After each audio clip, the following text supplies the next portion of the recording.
If you go to the gym and you work out and you come back and you look in the mirror, you will see nothing.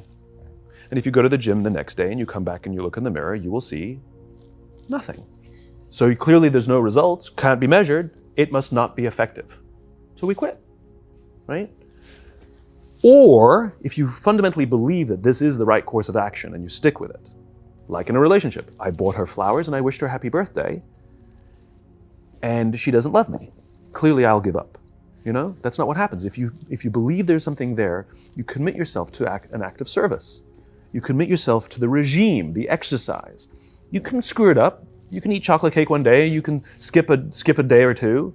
You know, it allows for that. But if you stick with it consistently, I'm not exactly sure what day, but I know you'll start getting into shape. I know it. And the same with the relationship. It's not about the events. It's not about intensity. It's about consistency, right? You go to the dentist twice a year, your teeth will fall out. You have to brush your teeth every day for 2 minutes. What does brushing your teeth twice a day for 2 minutes do? Nothing. Unless you do it every day, twice a day for 2 minutes, right? It's the consistency. Going to the gym for 9 hours does not get you into shape. Working out every day for 20 minutes gets you into shape. It's the daily practice of all the monotonous, little, boring things like brushing your teeth that matter the most. She didn't fall in love with you because you remembered her birthday and bought her flowers on Valentine's Day. She fell in love with you because when you woke up in the morning, you said good morning to her before you checked your phone. She fell in love with you because when you went to the fridge to get yourself a drink, you got her one without even asking. She fell in love with you because when you had an amazing day at work and she came home and she had a terrible day at work, you didn't say, yeah, but let me tell you about my day. Right. You sat and listened to her awful day and you didn't say a thing about your amazing day. This is why she fell in love with you. I can't tell you exactly what day, and it was no particular thing you did. It was the accumulation of all of those little things that she woke up one day and as if she pressed a button, she goes, I love him, right? Leadership is exactly the same. There's no event. There's no thing I can tell you you have to do that your people will trust you. It just doesn't work that way. It's an accumulation of lots and lots of little things that anyone by themselves is innocuous and useless. Literally, pointless by themselves. People will look at little things that are good leadership practices and say, that won't work. And you're absolutely right. But if you do it consistently, and you do it in combination with lots of other little things, like saying good morning to someone, that looking them in the eye, it's those little innocuous things that you do over and over and over and over that people will say, I love my job. Consistency means that dependable, steady, predictable work is always vastly superior to spurts or flashes of brilliance and genius. That the person who is like the tortoise, who just plods steadily away, old steady Eddie, is always the person who tends to be more successful than the one who flashes here and flashes there, but cannot be counted on over the long term. Be consistent in your relationships.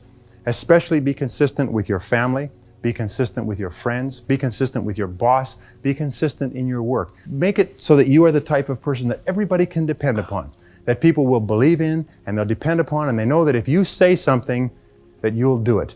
That if you say you will be somewhere or if you undertake a responsibility, that you will fulfill that responsibility. That sort of consistency, that sort of dependability is one of the most valuable things in the world of work today. I work with so many companies and I have staff that work in my companies, and I know that the greatest joy that an employer can have is to give a person a job and know that it'll be done. And the most aggravating thing in the world is to give a person a job and have no idea if it'll be done to a particular quality, if it'll be done on time, or anything else. Just being the steady person. One of the things that I found, if I can pass this on to you, one of the things that I found when I was a young man, I thought that you had to have good grades in school in order to be successful. And then later I thought that you had to have a university education in order to be successful. And then later I thought that successful people are people who are somehow better than you and I. They somehow have unique talents, that somehow the gods have descended from Olympus and touched them on the heads. But one of the things that I found is that nobody is better than you or I.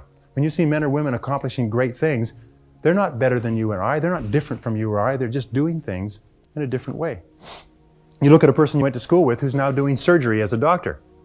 The person's the same person, except that they've learned how to do surgery. You look at a person who you went to school with who is now an outstanding success in a particular field, all they've done is learned how to be a success in that field. And consistency. There's a law of accumulation in the universe, if I can pass this on. A law of accumulation that says that even though you do 100 things or 1,000 things that you don't see, eventually they accumulate and they gather a force of their own. That every single great accomplishment in life is the result of thousands of minor accomplishments that nobody ever sees. One of the people on the program, Lifestyles of the Rich and Famous, who had become successful as a singer, they said, "Isn't it wonderful that you've become so successful as a singer?" She said, "Yes, it's wonderful." She said, "But when I'm up on stage in Las Vegas and I'm making $50,000 a week or whatever it happens to be," she says, "nobody sees the 16 years that I spent traveling around, living in a van, singing in cheap honky-tonks where people throw up on your piano and get drunk on the floor in front of you. Nobody sees the 16 years of living on the road, living at an average of less than $5,000 a year. What they see is the person up there on the stage. But every single great success was at one time a failure. And they failed and failed and failed and failed over and over again. And all great successes are a story of failure, failure, failure, failure, failure. Outstanding success. Boy, ain't he lucky. Isn't that right? Boy, he was lucky. He sure had the right connections. So consistency is important. And even if you don't see yourself getting the results, be consistent. Keep working. Steady, steady, steady. Knowing that you're accumulating. You're putting yourself on the side of the angels when you're working consistently. Finally, with regard to consistency, guard your integrity as a sacred thing. As Ralph Waldo Emerson said, nothing at last is sacred but the integrity of your own mind. Never compromise your integrity for anything, and never compromise your peace of mind for anything. You see, compromising your peace of mind is a way of compromising your integrity. Never do anything that disrupts your peace of mind. If it makes you feel unhappy, get out of it. Don't stay in relationships, don't stay in jobs, don't stay in situations that cause your peace of mind to be disrupted, because your peace of mind is the highest good that you have. And a person who practices consistency consistently structures their life so what they are doing is being true to themselves. What they are doing is living up to the very best that is in them as a human being. And that takes tremendous courage. It takes tremendous courage because it's so easy to go along with the crowd. But you'll never be really happy unless you know that you are being true to yourself. This brings us to a very important mental principle called the law of accumulation. The application of this law is a fundamental reason for success in every field, including yours.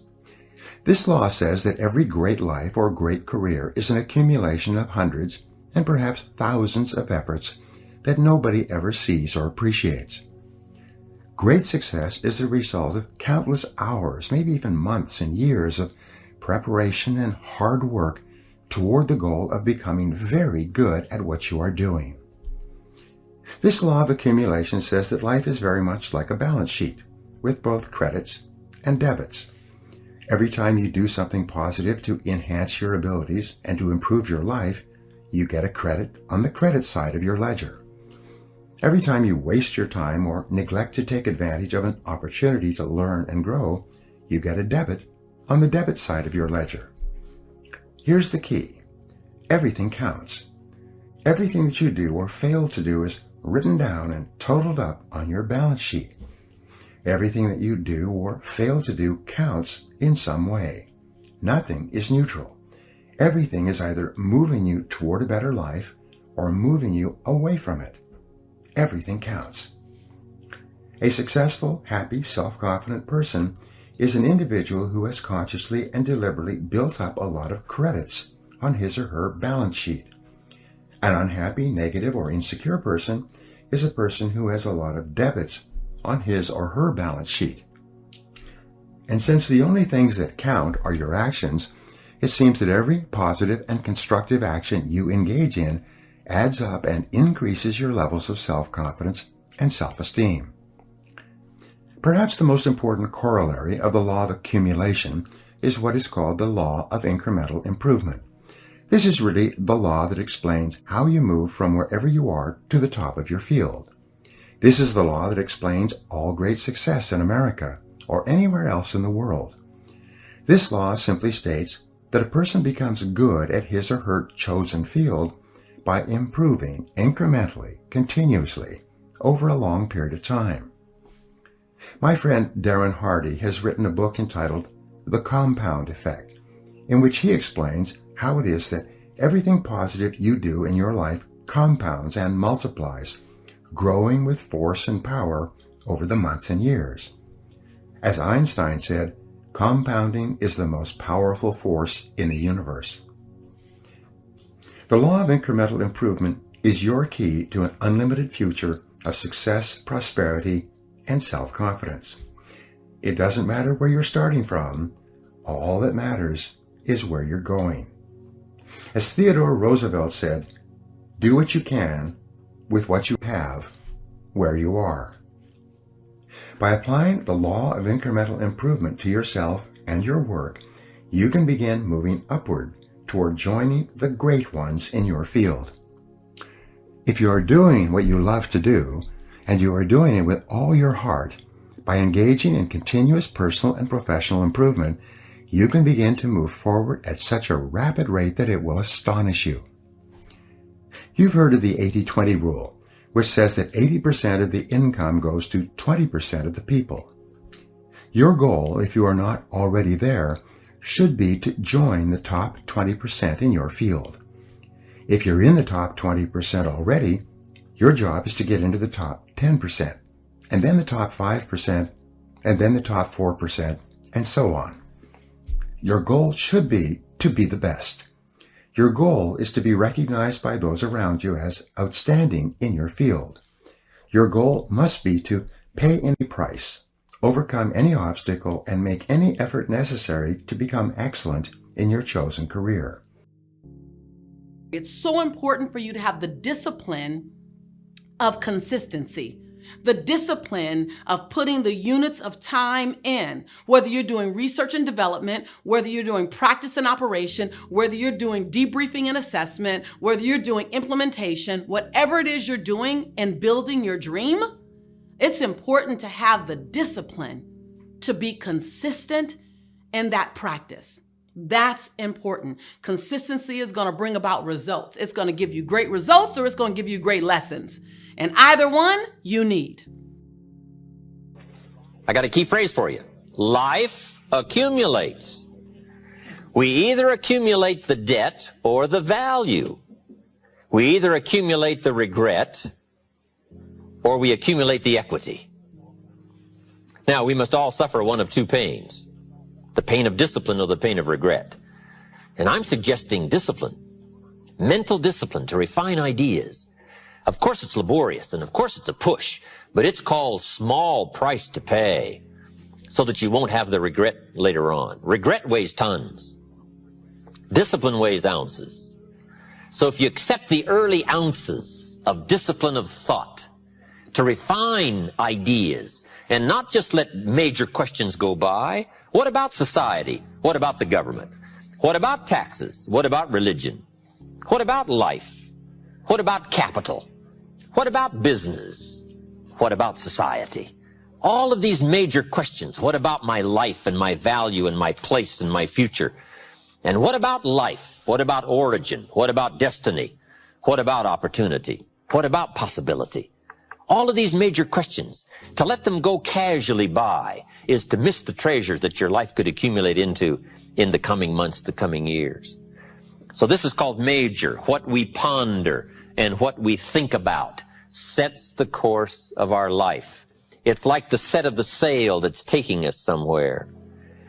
Let me give you a good question to write down. Where are my thoughts taking me? This is a biggie question. Where are my thoughts taking me? These are some of the things you want to make sure of. You might be able to be casual about some things, but here's some things not to be casual about. My philosophy is taking me somewhere. Big question, where? The accumulation of equity will either be there or won't be there. Life accumulates. And I'm either accumulating debt that I'll be sorry for, or I'm accumulating value that I'll be happy about.